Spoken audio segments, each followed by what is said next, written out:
মৌ পয়লা বৈশাখ উপলক্ষে আমাকে একটা সুন্দর গিফট দিয়েছে, মানে একটা কোয়ার্ড সেট, ওপরে টপ আর প্যান্ট। ঠিক আছে, আমি তোমাদের দেখাই, ভাবলাম যেদিনকে পরবো সেদিনকে তোমাদের দেখাবো যে একটা সুন্দর গিফট দিয়েছে।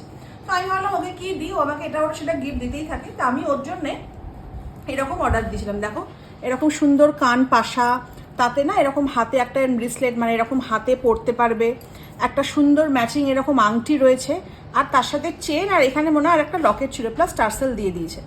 এইবার এটাকে অর্ডার দেওয়া ছিল, আজকে আসার কথা ছিল না। এবার আমরা বাইরে বেরিয়েছি চড়কে দেখতে যাবো বলে, তার মাঝখানে সেটা ডেলিভারি দিতে এসছে, আর আমার মাকে তো ডাকলে শুনতে পায় না, আবার ব্যালকনিতে ছুঁড়ে দিয়ে দেয়, ও বলাই আছে দিয়েছে। এবার বাড়িতে এসে দেখছি যেই আমরা বাড়িতে ঢোকার সঙ্গে সঙ্গে ঝড় উঠে গেছে।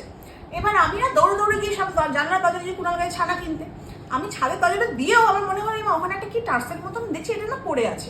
আমি দেখলাম, গিয়ে দেখি দেখো প্যাকেট ছিঁড়ে সব শেষ করে রেখে দিয়েছে।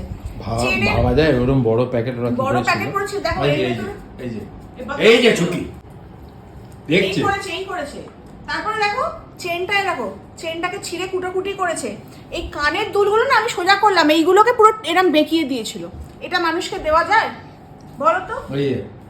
এই যে এত সুন্দর জিনিসটা, এর স্পেস নেই। এই যে হাতের যেটা নিয়েছিলাম এর যে এস ছিল, স্পেস নেই। এই ভগ্নাবশেষগুলো আমি রেখে দিই আমার জন্য, ওর জন্য আমাকে আবার নতুন করে অর্ডার করতে হবে। কি সুন্দর জিনিসটা দেখতে, তোমরাই দেখো।